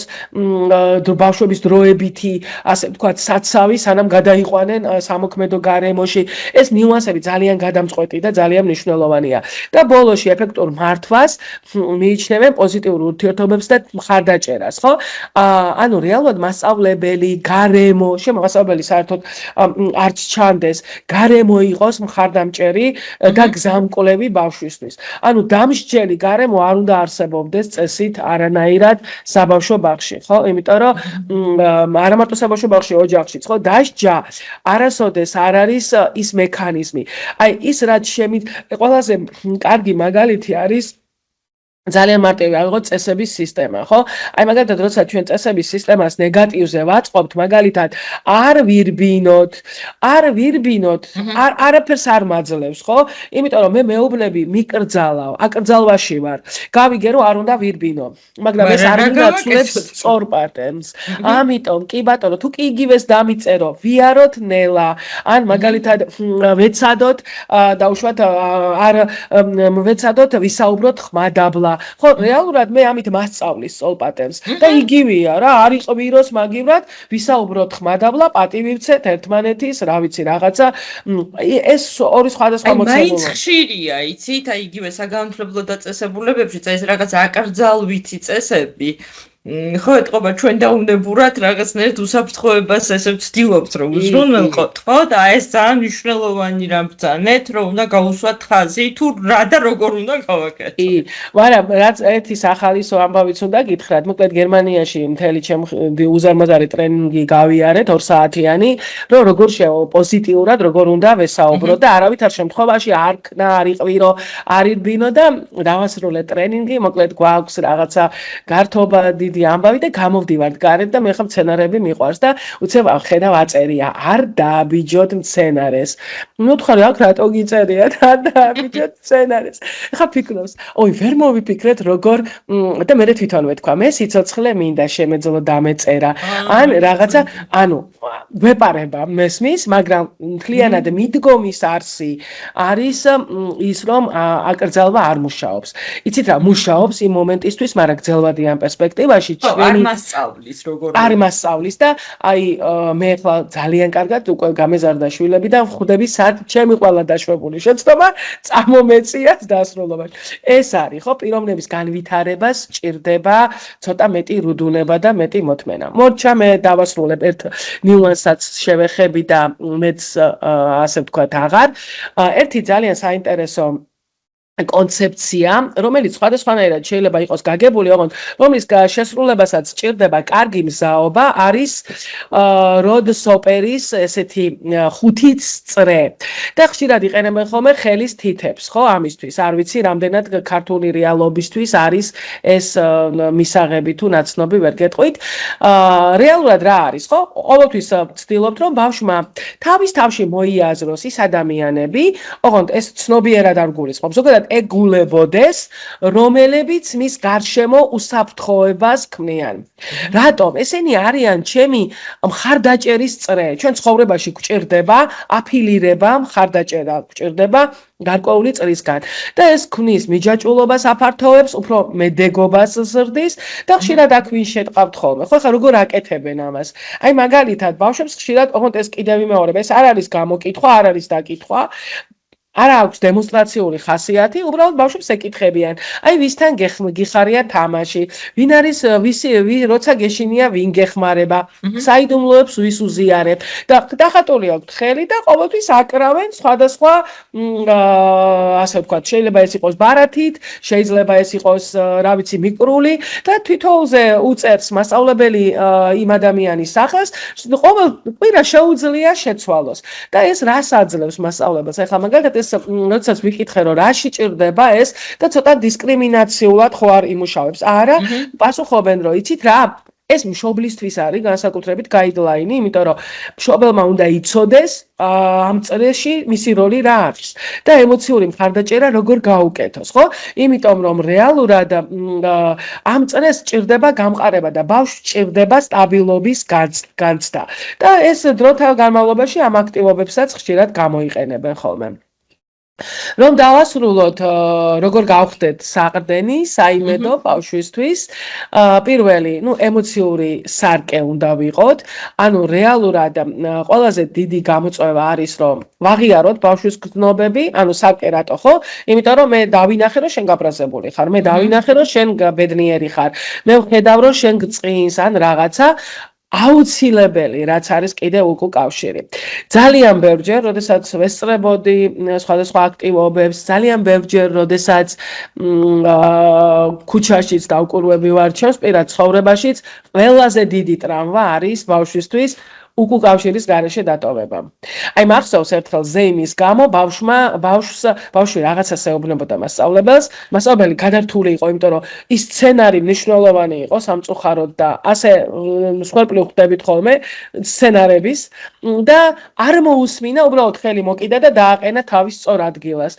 ამ ბავშვის სახით ცხოვრებაში არ დამოვიწყდება, ჩემთვის იყო ძალიან კარგი გაკვეთილი, როგორ შეიძლება რომ მოკლედ რაც არ უნდა იყოს ეს უკუ კავშირი მიცემა, იცი რა, ეხლა აი შეიძლება მინიმუმ ის უთხრა, რომ აბა გისმენ, ხო, მე ამ საკითხს დავუბრუნდეთ და გავაკეთოთ. თუ რაღაცა არა ადგილობრივს და მე უყურადღებოთ არ უნდა დავტოვოთ, ხო? ზუსტად. ეგ არის პატარებს სჭირდებათ, რადგან თქვენთან კომუნიკაციაზე წამოვიდა, მისი ჩაკლა კომუნიკაციის არ მოსულა. ანუ ეგ არის ძალიან მტკივნეულად აღქმადი ბავშვებისთვის. რაზეც ვისაუბრეთ ასევე არჩევანის ძალა უნდა ვაჩვენოთ, რომ თვითონ აარჩიოს სათამაშო, თვითონ, იმიტომ რომ ეს ჭირდება მას, როგორც ახსენით, უნდა არსებობდეს ასევე სიმშვიდის კუთხე და ეს როგორც წესი არსებობს ხოლმე, სადაც ბავშვს შეუძლია გაბრაზებული წავიდეს, დაჯდეს და თავის თავთან ისაუბროს, მაგრამ ოღონდ რა თქმა უნდა სასჯელად არა. ჩინარბეული მიწადი ახლა დაჯექი და იჯექი და დაფიქრდი რა გააფუჭე. არა, არსებობს სივრცე, სადაც მაგალითად ბილი კუთხე, სადაც სათამაშოებია, მე წავედი, დავჯექი და განმარტოვდება თუ არ უნდა ამ რაღაცა ჯგუფთან ერთად ყოფნა, ხო, იმ მომენტში. სხვადასხვა აი ახლა ისრაელში ერთ-ერთი სტრატეგია გაგვიზიარეს, ის უფრო ცოტა აქცენტი იყო, რაზე იცით, რომ ეხლა კარგად ვიცით რა გადაიტანა ბოლო პერიოდში, მით უმეტეს ეს მკვლელობები ისინი და მოკლედ ქონდათ სტრატეგია შემუშავებული, თოჯინა ყავდათ, რომელიც არაფერი ჩვეულებრივი ძაღლის ფორმის იყო, მინდოდა ყიდვა, მაგრამ ვერსად ვერ ვიშოვე და ძაღლის ფორმის უბრალოდ ხელები იკურებოდა აი აქ. აი ხო უმნიშვნელო დეტალია.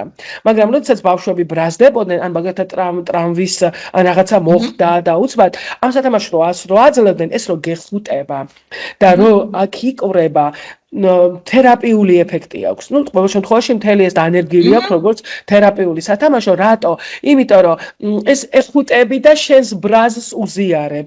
ანუ სიახლოვე არიან ბავშვები, რომელსაც არ შეუძლიათ ესეთი მკაფიო კონტაქტი და ეს სათამაშო მათ ეხმარება. აი ძალიან ეფექტურად მუშაობსო თვითონ აგვიხსნეს, ხო? თითქოს უმნიშვნელოა, მაგრამ აი ეს რბილი სათამაშოები, სივრცე, სადაც შემიძლია მე გაბრაზებული თუნდაც შუბშექრული ცოტა ხანს დავჯდე, საკუთარ თავთან დავრჩე. ესეც აუცილებელია არსებობდეს და რაც მთავარია ნებისმიერი კონფლიქტი უნდა იყოს დიალოგი. და აი მე მახსოვს პირველად, როდესაც კვლავ ისევ ისრაელს მოვიყვან მაგალითად, გქონდა ესეთი ტრენინგი, როგორც დასრულებზე იყო და მაშინვე მივხვდი ბავშვებთან მიმართებაში როგორი გადამწყვეტია. მოკლედ წარმოიდგინეთ, რომ რა ვიცი, მოხდა უბედურება და დაკარგეთ მშობელი ხართ და დაკარგეთ შვილი და ეძებთ და შემოვარდით დახმარების ცენტრში და გეუბნებით, რომ ქარამიშველე შვილი დავკარგე და მომაძებნინე. პირველი სტრატეგია, რაც ასეთი ემოციური დაძაბულობის, ემოციური პიკის დროს არის დაშალო კოგნიტურ ერთეულებად. და ეგრევე ისეთი magyarად მუშაობდნენ, აი, არ ვიცი, აღფრთოვანდი, ისე აი ამ დიალოგში ისე გადაყავდი, რომ კარგით გასაგები, აბა მითხარით რამდენი წლის არის თქვენი შვილი, რა აცვია რაღაცა. ეგრევე გადავიდა დიალოგზე. ამით თქვენი ემოცია ცოტა უფრო წყნარდება და იგივეა ბავშვებთან ერთ-ერთში რა. აი წარმოიდგინეთ, რომ როდესაც ბავშვები ჩხუბობენ, როგორც კი თქვენ კოგნიტურ ასპექტში გადაიყვანთ ურთიერთობას, ანუ დიალოგში შეხავთ, ემოცია რჩება გვერდზე. იმიტომ რომ თუ თქვენ ემოციას გაამწვავებთ და ეს შენ მოდიან რაღაცა და ბრალდების ფორმატში ჩადგებით, ის უფრო გამწავდება, იმიტომ რომ თავდაცვაში გადავა, ეს ემოცია კიდევ უფრო გაძლიერდება, ამიტომ დიალოგი არის ერთ-ერთი ყველაზე საკვანძო დიალოგი სწავლობს ამ პრობლემის მოგვარებას, ხო? რომ რეალურად ეს სირთულეები არსებობს, მაგრამ ჩვენ უნდა რაღაცა ვეძებოთ მერე რაში მდგომარეობს. ზუსტად, რაში მდგომარეობს, რა მინდა რომ სწორად გამოვთქვა, რატომ ვარ გაბრაზებული. ეს ყველაფერი არის ძალიან მნიშვნელოვანი. კი ბატონო. და პრინციპში აღმზრდელის როლი არის ძალიან მნიშვნელოვანი. ერთ-ერთი ფრაზა ასევე, რაც ყველაზე მეტად მომწონს, არ ვიცი რამდენად კარგად თარგმნე, მაგრამ ჩვენ ვასწავლით არა იმით, რას ვამბობთ, არამედ იმით, ვინც ვართ. ანუ რეალურად რა, არ ვიცი, ქართულად მოდელირება, ხო? რა მოდელსაც ვარ ჩვენ. როგორიც ვარ, რაც არ უნდა ვუხსნათ ჩემს შვილს, რომ კბილები უნდა გაიხეხოს, თუ მე თვითონ დილით არ ვიხეხავ, ჩემი შვილიც არ გაიხეხავს, ხო? ძალიან მარტივი მაგალითი შეიძლება ავიღოთ. ან იგივე საუზმეზე, დილით საუზმე აუცილებელია და მე თვითონ მორბი ვარ ისე, რომ საუზმეს არ ვიღებ, ხო? ბუნებრივია, რომ ეს მოდელი არ მუშაობს. ანუ ჩვენ უნდა მაშინ თავად დავიწყოთ ერთად საუზმე და ვაჩვენოთ, რომ კი ბატონო, უნდა ვაჩვენოთ, როგორი მნიშვნელოვანია საუზმე. კი, იმიტომ რომ აქ ყველაზე მნიშვნელოვანი, ასე ვთქვათ, არის მაინც უფროსი. უფროსი, როგორც მოდელი, აღმზრდელი, როგორც მოდელი. აღმზრდელი არის კეთილგანწყობილი, ბავშვიც არის კეთილგანწყობილი. აღმზრდელი არის ღიმილიანი, ბავშვიც არის ღიმილიანი. აღმზრდელი არის კონფლიქტების მოგვარებაზე დიალოგის ტიპი, ბავშვიც არის.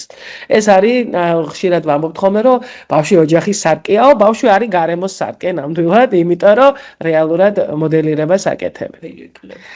პრინციპში მე მახსოვს ერთი სახალისო ამბით დავასრულებ, ჩემი გოგონა იყო პატარა და ეზოში პირველ სართულზე ცხოვრობდა, თამაშობს თავის მეგობარ ბიჭთან.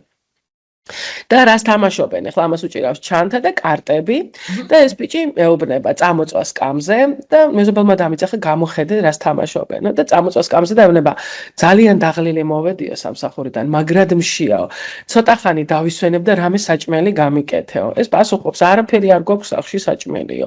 აჰა, შენ ფული წადი ბაზარში იყიდეო და წავიდა ეს წაცუნცულდა და მოვიდა და ეუბნება, იცი რაო, არც ბადრიჯანთა დაავალა, ბადრიჯანი და პომიდორი იყიდეო.